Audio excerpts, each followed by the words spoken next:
Welcome to Stories Between Us, a podcast of short, fictional stories about the lives, tension, and intimacy between queer men.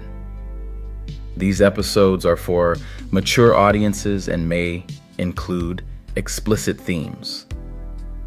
Told through AI voice narration, each episode drops you into a moment, a glance, a decision, a connection that lingers. Stories that feel real, sometimes sexy, sometimes messy, and always rooted in what's felt, even when it's never said. It hadn't been easy to get here. Weeks of small arguments had stacked up, missed calls, late nights at work, unspoken resentment that lived in the silence more than the words. Julian wanted more attention. Amari wanted more patience, and neither seemed willing to give first. When Julian suggested the fall fair, Amari almost said no. But somewhere deep down, they both knew this wasn't just a night out. It was a test. A chance to see if they still knew how to stand side by side instead of pulling apart. He thought it would be just another night at the fall fair. Pumpkins on display, cider in paper cups, the air smelling of cinnamon and leaves. But standing there with Julian at the cider stand, Amari realized how wrong he was. The tension between them wasn't loud, but it was steady. Like background music no one could turn off. Every kind gesture carried history. Every glance carried a weight. Julian handed over the last cup of cider, and Amari held it like it might burn through his hands. It wasn't just cider. It was another reminder of how complicated loving each other had been. They had been circling the same arguments for weeks, neither of them fully right, neither fully wrong. And yet, here they were, shoulder to shoulder under the fair lights, both too stubborn and too devoted to each other to let go. The noise of the fair moved on without them, kids running, vendors shouting, couples laughing. But for Amari and Julian, the night slowed. What could have been another fight softened into something different. A reminder that love wasn't about winning or losing. It was about staying, even when staying was hard. Amari lifted the cup between them, and for once, the silence didn't feel like distance. It felt like a truce, like maybe this wasn't the end of their story. And as the cider cooled in his hand, the thought lingered. Some love doesn't end with answers. It endures with the possibility of tomorrow. As the night pressed on, the fair became more crowded. Julian drifted ahead, drawn toward the hayride line, while Amari trailed behind, still nursing the cider. He hated how distance, literal, physical, always seemed to mirror the gap between them. When Julian finally turned back, there was that look again. A look that said, "Are you coming with me? Or are we walking separate paths tonight?" Amari's pulse vibrated. He could have stayed planted at the cider stand, safe in his stubbornness. But something pulled him forward. Step by step, he closed the gap until they stood side by side again, waiting for the hayride. The wagon creaked, lanterns swinging, straw scattering underfoot. They climbed on together, settling onto the corner bench. The ride moved slowly through fields lined with scarecrows and pumpkins. But for them, the motion was enough. The rocking pace made it harder to hold on to anger, easier to breathe. In the sway of the wagon, Under the October night sky, Amari realized the fight wasn't about winning. It was about staying connected and in love even when it didn't always feel easy.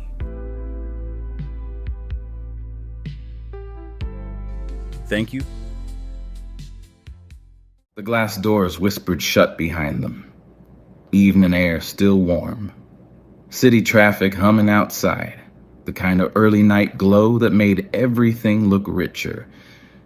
Inside the boutique, soft jazz floated between racks of tailored suits. Jay trailed a few steps behind, bags already cutting into his wrists. Raymond walked like the place belonged to him. Jay wore the new blazer. Navy, fitted, sharp at the shoulders. A stylist circled him with pins while Raymond sipped champagne and scrolled through his phone. Every few seconds, his eyes lifted, watching Jay in the mirror. When the final cuff was pressed, Raymond nodded once. "Perfect," he said. His voice carried enough weight that everyone moved. The purchase rang through fast. Black card, smile, receipt folded into a leather envelope. The stylist disappeared toward the stockroom, leaving them alone with the smell of leather and cologne. Raymond's hand rested on Jay's back as he guided him toward the seating area. He thought the shopping trip was over. It wasn't. They sat across from each other, champagne refilled by a clerk who vanished a beat too quickly. Outside, dusk dropped over the city.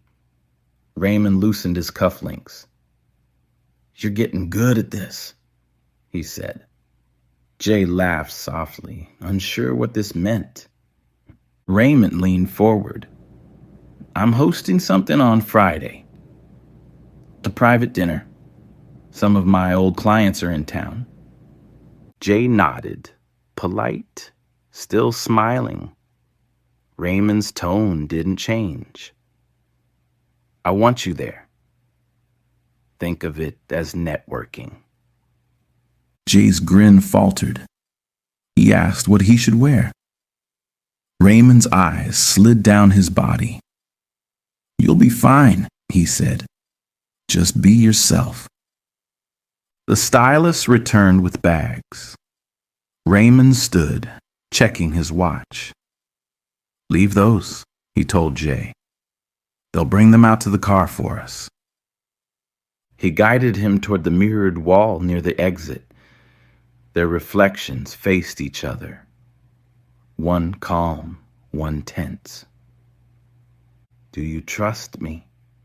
Raymond asked quietly. Jay nodded before he could think. "Good," Raymond said, adjusting his collar again like a father fixing a tie. "Friday's important. These men like to see that I can still close any kind of deal." The words landed heavy. Jay's chest tightened, but he kept still. Raymond stepped back, satisfied, eyes soft again. "You hungry?" he asked, casual now. "Let's eat." They walked out into the night, glass doors gliding open. Raymond's driver waited at the curb. Jay glanced at the bags being loaded into the trunk, rows of boxes that already had his size printed on them. Jay climbed in, the city lights catching his reflection in the window. Luxury had rules. He was starting to learn who wrote them.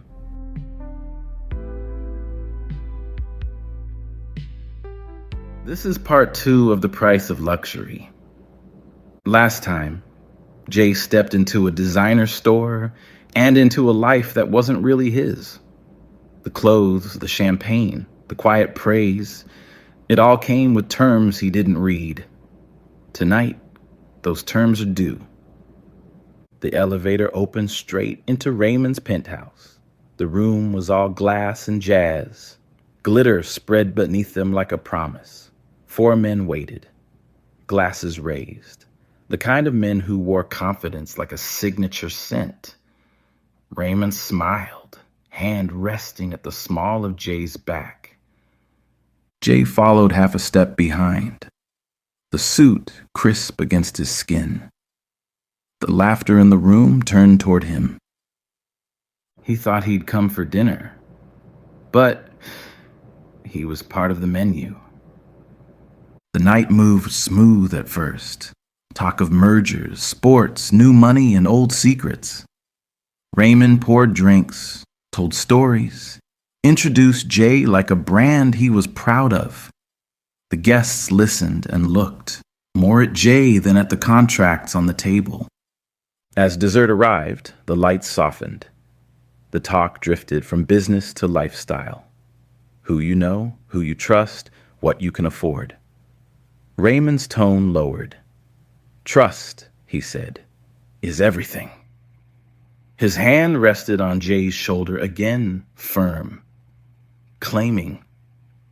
Jay laughed when they laughed, careful not to let the unease show. Every move felt rehearsed. The pour of the wine, the polite glance, the easy grin that started to hurt his face.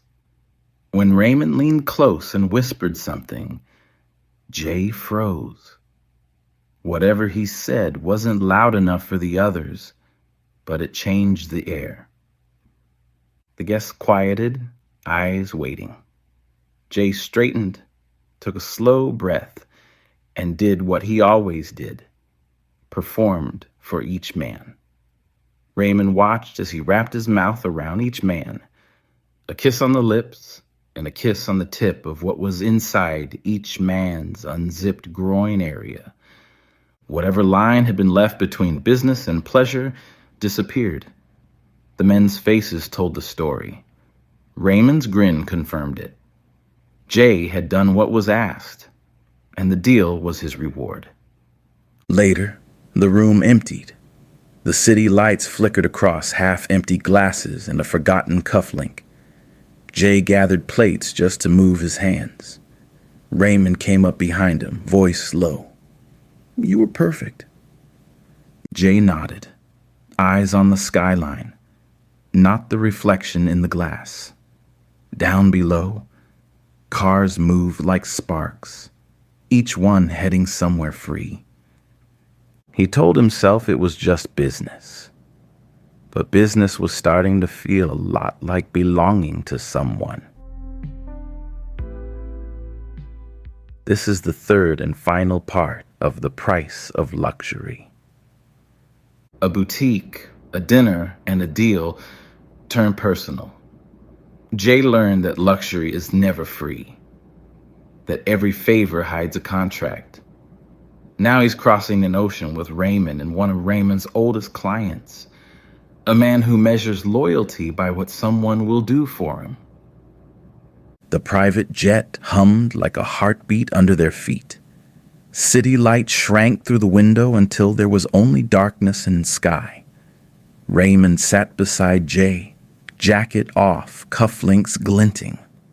Across the aisle sat Elliot, the man Raymond was looking to seal a business deal with. Champagne poured easy. Raymond's hand rested on Jay's thigh, steady, claiming. 30,000 feet up, the air was thinner, and so were his choices. The cabin lights dimmed to gold. Conversation drifted between numbers and memories, old projects and new desires. Elliot asked questions that weren't really about business. Raymond answered for Jay, his tone smooth, protective, possessive. Jay leaned back, pretending ease, but every word felt like a cue. He'd become part of the show again, a silent promise folded between deals. The flight attendants disappeared behind the curtain. Raymond's voice dropped lower, a private register that still filled the room. Loyalty, he said, swirling his glass, isn't something you can fake. Elliot's grin sharpened. Jay felt both men's attention press against him at once. He stood to refill the glasses, the aisle narrow enough that his body brushed theirs in turn. What followed was suggestion, not detail. Movement in half light, the flick of a wrist, the sound of air shifting when control changes hands. The luxury of the cabin became a stage where boundaries blurred and power performed itself in slow motion. Hours later, the jet cut through clouds over open water. Raymond slept against the window. Elliot typed a message and smiled. Jay stared outside, the ocean a dark mirror beneath him. His reflection in the glass looked older, harder, dressed in someone else's comfort. He reached for another drink, then stopped, hand hovering midair. He was learning that altitude doesn't change gravity. What goes up still comes down.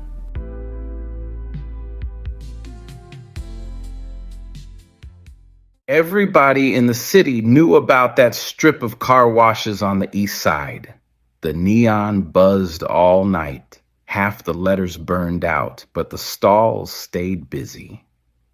Men rolled through at every hour, detailing their rides, flexing under the lights, showing off who had the cleanest rims, the loudest bass, the freshest whip. It wasn't just about cars.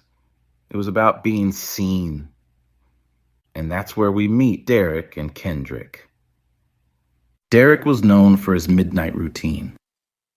Black Charger, tinted windows, subwoofers rattling the stall whenever he pulled in. Muscular, beard sharp, tattoos crawling up both arms. He carried himself like the city already belonged to him. Kendrick was newer on the scene, but he turned heads quickly. Slim, thick build, a smile that worked like bait. His candy red Camaro was clean enough to catch eyes even before he stepped out. But when he did, fitted tee hugging his chest, gray sweat sitting just right, everybody looked. They weren't strangers. They'd seen each other before. Glances exchanged, nods passed, tension building but never touched. Until tonight. Derrick pulled into the stall, neon glow hitting the hood of his Charger. Across the lot, Kendrick slid out of his Camaro, bucket in hand, smirk already on his face. No words at first, just water hissing from hoses, soap hitting metal, muscles flexing under wet cotton. Derrick stripped his shirt off, tossing it in the car. Kendrick noticed. Eyes trailing down the chest, pausing at the tattoos, then snapping back like it was nothing. But it wasn't nothing. The longer they washed, the wetter they got. Shirts clinging, sweat and mist mixing, the air thick with more than steam. Kendrick bent low to scrub his rims, ass high, sweats damp and riding low. Derrick caught himself staring, biting back a grin, dragging his own sponge down the side of his car like he wanted to be noticed. Kendrick noticed.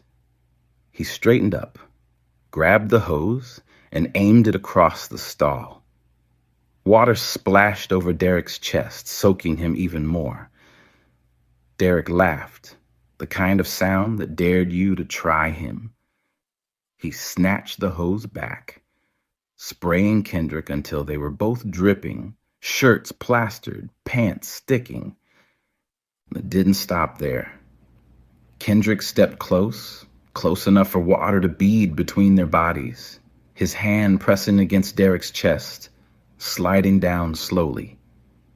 Derrick caught his wrist, holding it there, eyes locked, neither one of them backing up. The neon buzzed above them, the whole lot empty, like the city had disappeared. And then Derrick leaned in. A kiss that hit heavy, wet, urgent. Kendrick moaned into it, hips grinding forward, water dripping from his face onto Derrick's skin. Derrick shoved Kendrick back against the hood of his Camaro, the sound of wet clothes slapping metal echoing through the stall. Kendrick pulled him down, lips on his neck, teeth grazing, breath ragged. It was everything both of them had been chasing in silence for weeks. And just when it felt like the night couldn't get any hotter, headlights cut across the lot. Another car pulled in, slow, bass-rattling lights flashing. They froze, Derrick's hand still gripping Kendrick's waist. Kendrick's lips still parted, chest heaving. Whoever had just pulled up was close enough to see everything. The question was, would they stop or keep going anyway? At the car wash, everybody comes to flex. But sometimes the show isn't just about the cars. It's about what happens when the water runs, the neon hums, and two men finally stop pretending they weren't watching each other all along.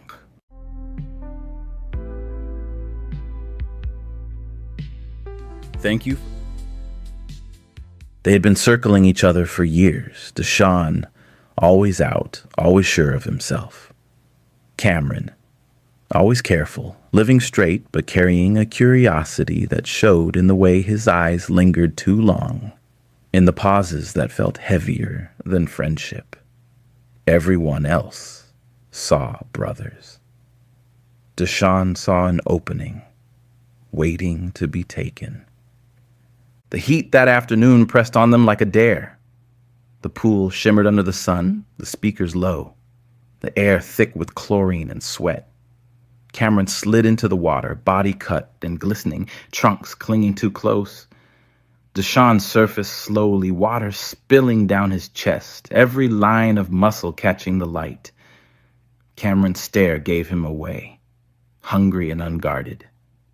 Deshaun moved closer, deliberately. Their bodies pressed against the pool wall. What started as lips meeting turned into hands, pulling, grabbing, claiming.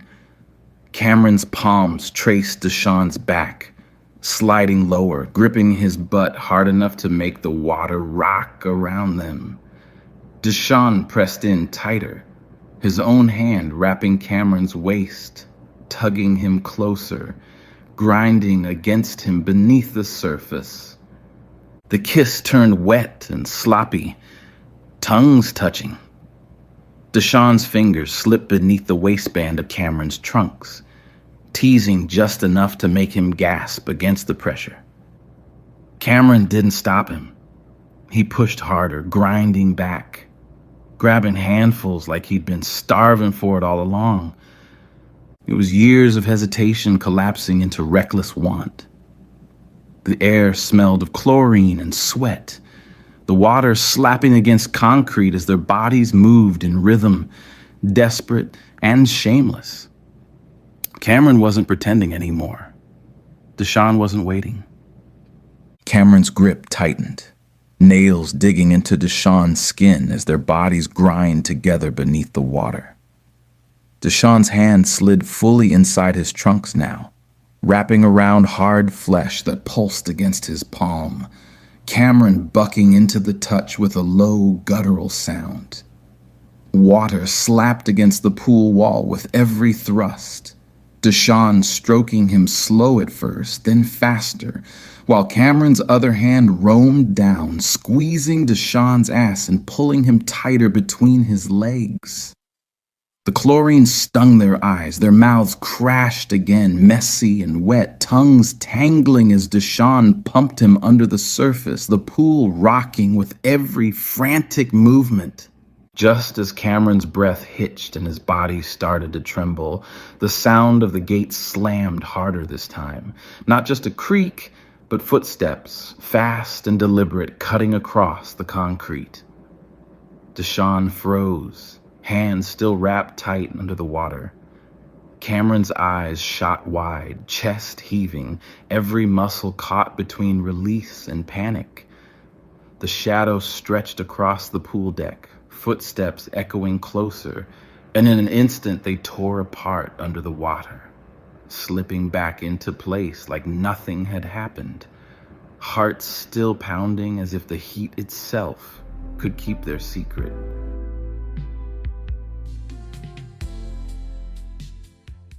He thought it would be simple. A holiday dinner, a table full of food, the chance to finally bring someone home. But family tables are never simple. They had been together almost a year, steady enough to feel certain, tested enough to feel real. The fights about secrecy were over. The silence about family could not last forever. Bringing him here now wasn't just about love. It was about proving they belonged, together, in the open. The house smelled of cinnamon and sage, roasted turkey and sweet potatoes. A table stretched long across the dining room, candles glowing, golden light catching on glassware and serving spoons. His boyfriend sat close beside him, fork in hand, posture polite, eyes scanning faces that never quite looked back. The silence was louder than the clinking of dishes. An uncle passed the greens without meeting his eyes. A cousin stared too long, smirk tugging at the corner of his mouth. The grandmother's hand tightened on her napkin every time their shoulders brushed. The father never looked up, only kept his hands folded tight on the table. The mother tried to soften the edges. Her smile stretched thin as she urged everyone to eat. Plates filled, but bites were small, chewed slowly. Laughter never reached across the table. The boyfriend shifted in his chair, realizing he wasn't just a guest. He was the question no one wanted to answer. Grace was said, words about family and blessings echoing sharp against the quiet. Legacy was named like a weight dropped in the center of the table. When the father finally spoke, his voice was low but clear, each word aimed like a blade. The boyfriend felt the heat of every gaze, the press of silence demanding he shrink. But under the table, his partner's hand found his fingers. He didn't shrink. He didn't leave. The candles burned low, wax dripping onto the table. Plates of food sat untouched, the family tense and silent. Through it all, the two of them stayed side by side, shoulder to shoulder, holding on to each other.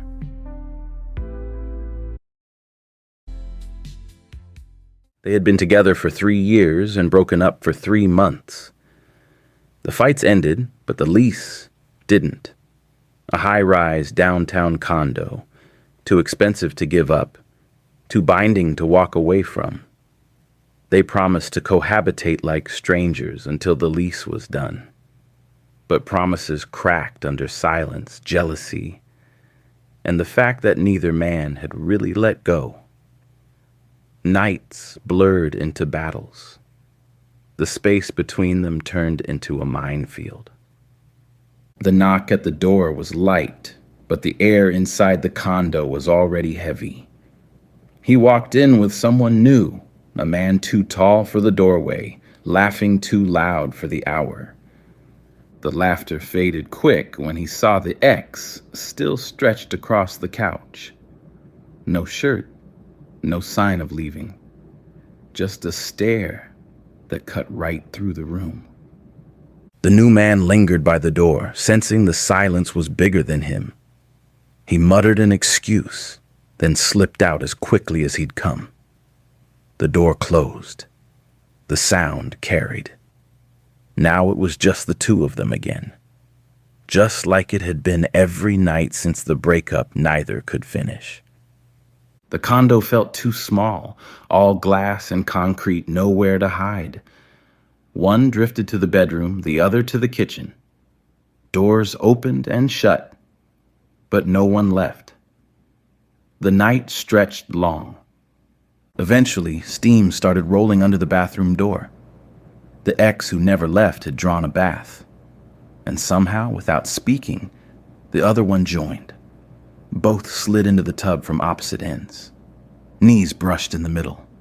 The water rose. Neither shifted away. The tub was the only truce this place allowed. Steam fogged the glass. The city's skyline blurred behind the windows. They didn't look at each other, but the air between them was alive. Later, a laptop clicked open on the desk. A search through old files for something harmless, something ordinary. Instead, the folder opened to videos they had filmed together. Years ago, bodies younger, laughs louder. The sound filled the room. Their faces filled the screen. Neither reached to stop it. The glow of the screen lit both their eyes. One leaned closer. The other didn't move away. The condo walls felt tighter. The space between them almost gone. Dawn came fast, pale light spilling through the floor-to-ceiling glass. Boxes lined the entryway now. Keys sat on the counter. One suitcase was zipped, ready to leave. The other lay wide open, empty. They stood on opposite sides of the room, still watching each other like the night hadn't ended. No words, no movement, just the standoff that had been building for months. The city woke below them, traffic starting, lives moving forward. But inside that condo, nothing moved. Neither man walked out the door. The ex that never left wasn't leaving, not today. Maybe not ever. The door stayed closed. Thank you for listening to Stories Between Us, a podcast about queer male connection, tension, and everything that gets felt, but not always said.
said. Sean came to the pumpkin patch with his boyfriend, Michael. It was Michael's idea. A Sunday afternoon date with cider, hay rides, and photos for Instagram. Sean agreed because Michael had been asking for more public time together, something that looked and felt official. Across the field, Jamal was there with his wife, Keisha, and their little boy. To anyone watching, they looked like a normal family. But Sean knew different. Months ago, he and Jamal had been meeting in secret. It started casual. Late nights that were supposed to mean nothing. But it didn't stay. Nothing. They stopped seeing each other when the risk felt too high, when it was too close to being exposed. Still, one look was enough to bring it all back. That look happened in the line for the hayride. Sean froze when Jamal's eyes landed on him. Jamal didn't flinch. He didn't turn away. And that's what made Sean slip out a few minutes later, telling Michael, his boyfriend, he needed to use the bathroom. The bathroom was cold, tiled, and empty. Sean leaned against the wall, trying to breathe normal. The door opened, and Jamal walked in. They didn't speak. Jamal moved to the sink, shoulders tense. The sound of running water filled the silence, but their eyes stayed locked in the mirror. Jamal stepped closer, slow but certain. Sean didn't move back.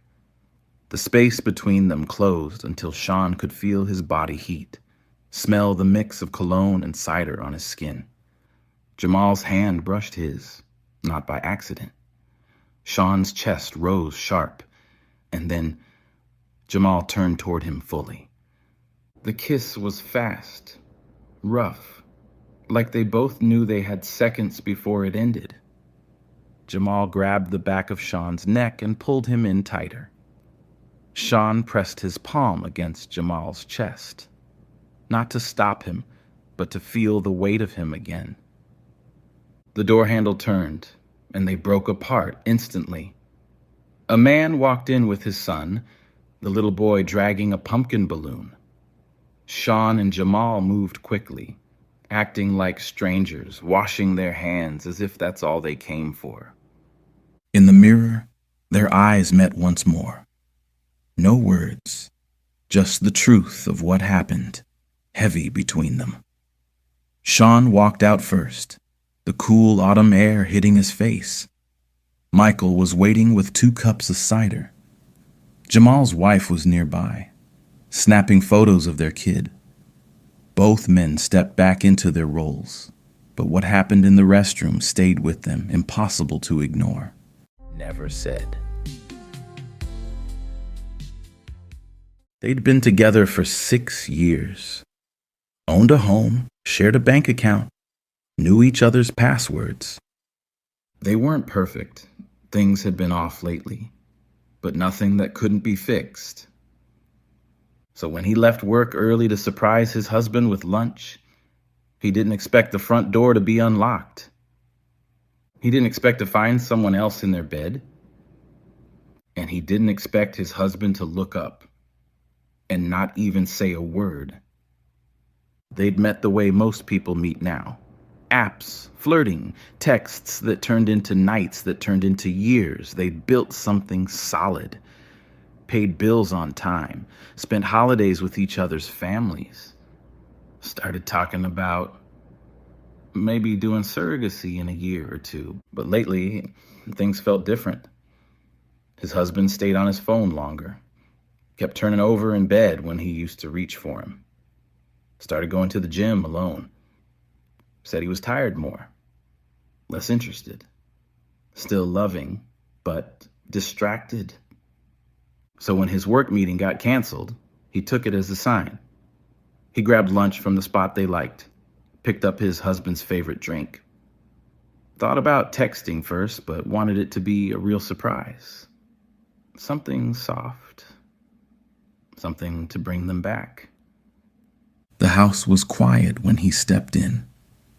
Too quiet, Shoes off, lunch bag on the counter, keys in the bowl. Then a sound, light but steady, coming from the bedroom hallway. He didn't call out, didn't ask anything, just walked. The bedroom door wasn't fully closed, just cracked enough. He saw skin first, his husband's legs tangled under someone else's body, another man, younger, built, tattoos along the spine, moving with confidence, like this wasn't new, like he knew the space. His husband's eyes opened, met his, didn't say anything, didn't move. And the man on top didn't stop. Not yet. He stood there, just long enough for the image to stick, then turned, walked out. No yelling, no scene. Just the door closing behind him and the quiet click of his car unlocking. He sat behind the wheel, engine off, a sea on low, his husband's drink still sweating in the cup holder, ice already melting. He didn't cry. He didn't call anyone. Just stared out the windshield, thinking about the Navy bed sheets, the good ones, and how they used to spend Saturdays in that same bed, watching dumb movies and rubbing lotion on each other's backs. It wasn't the sex. It was the ease, the comfort, the audacity of doing it in their bed, in their home, in the middle of the day, without even locking the door. Later, he'd go back, not to talk, just to grab a few things. But in that moment, all he could do was sit there, drink untouched, heart cracked clean down the middle, and wonder how long it had been like this. Thank you. It was supposed to be date night, a couple's cooking class, tucked into a studio with stainless steel counters, wine glasses waiting at every station, recipe cards laid out like homework. But Darius, Trey, and Lennox weren't here to follow rules.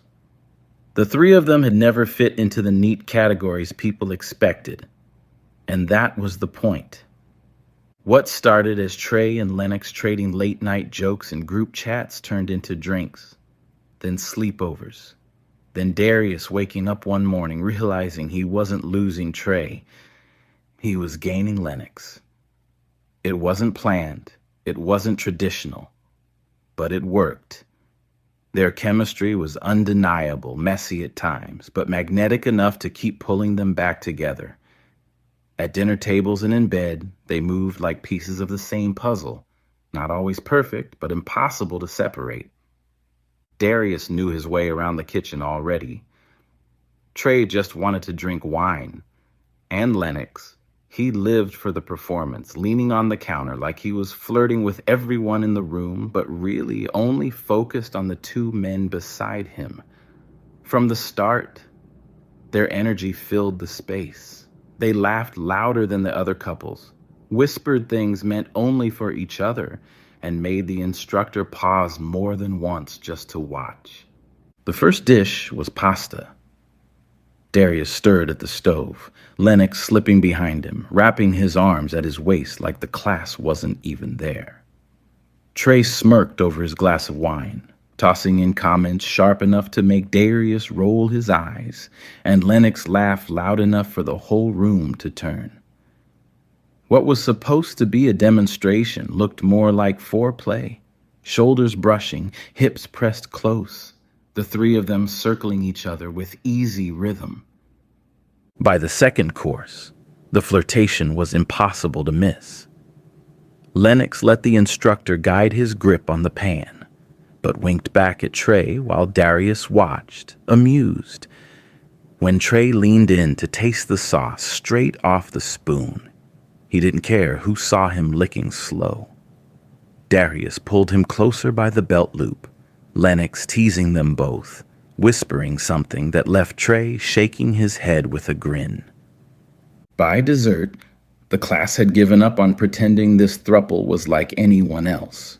The food sat half assembled while Darius held the piping bag, Lennox's hand guiding him, Trey leaning in close enough to lick cream off his thumb just to watch the other two react. The instructor's voice faded into background noise. All that mattered was the three of them, mixed in each other's orbit, testing how far they could push it without stepping past the line. The night ended with photos of every couple holding their plates. Darius, Trey, and Lennox crowded into the frame, one arm around the dish, the other wrapped around each other. The rest of the class stared, some curious, some uncomfortable, but none of it mattered. For them, the recipe had already worked. It just wasn't the one printed on the card.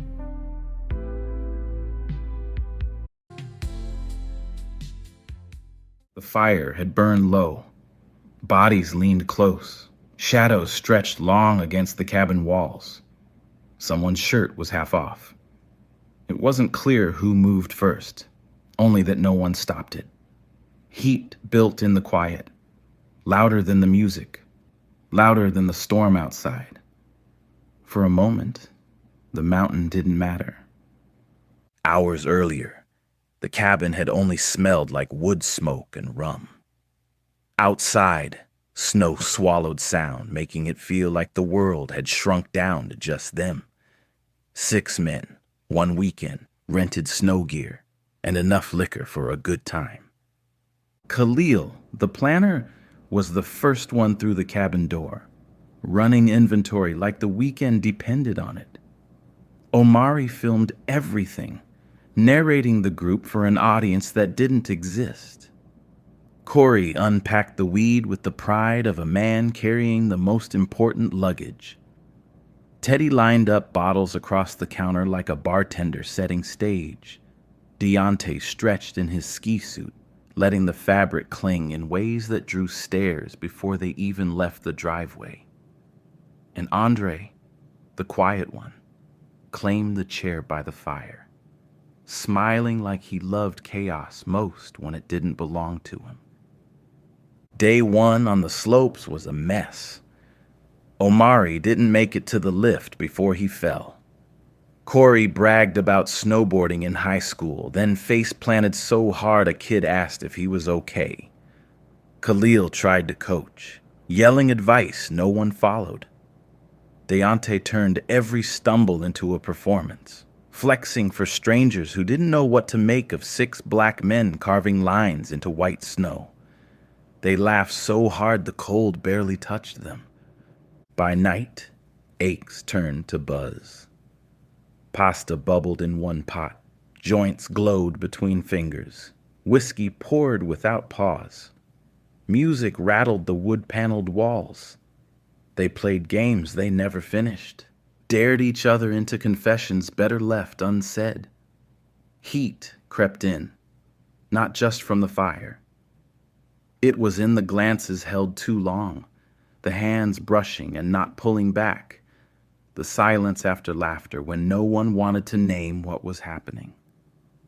Andre felt Deontay watching him. Deontay felt Andre not looking away. Amari, loud as ever, called it out, told somebody to make the night interesting. No one disagreed either.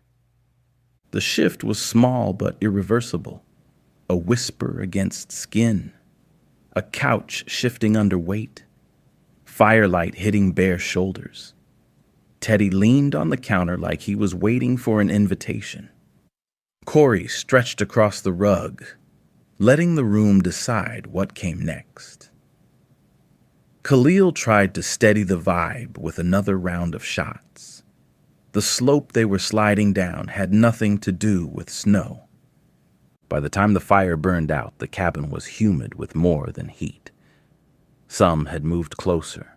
Others pretended distance, though their eyes told the truth. Andre and Deontay disappeared to the back room and didn't bother being quiet. Corey passed out half-dressed on the rug, laughter still caught in his throat. Amari swore he was only watching until someone's hands proved otherwise. Tobias kissed whoever leaned his way, then poured another drink like nothing had happened. Even Khalil, the one who tried to keep order, lingered too long in the kitchen, watching everyone else have their fun before slipping off to bed alone. What started wild settled softer than anyone expected. A night of blurred lines that gave way to a calm morning, heavy with the kind of silence only shared secrets bring. Morning arrived too soon. Snow still fell, quiet and endless. Coffee steamed in mugs no one finished. The first joint was lit before breakfast, like routine could erase last night. The snow goggles waited by the door. Boards lined up for another try at the mountain. The mountain was covered in white, but the heat they found in that cabin melted something none of them could put back together. Thank you for listening to Stories Between Us, a podcast about queer male connection, tension, and everything that gets felt, but not always said.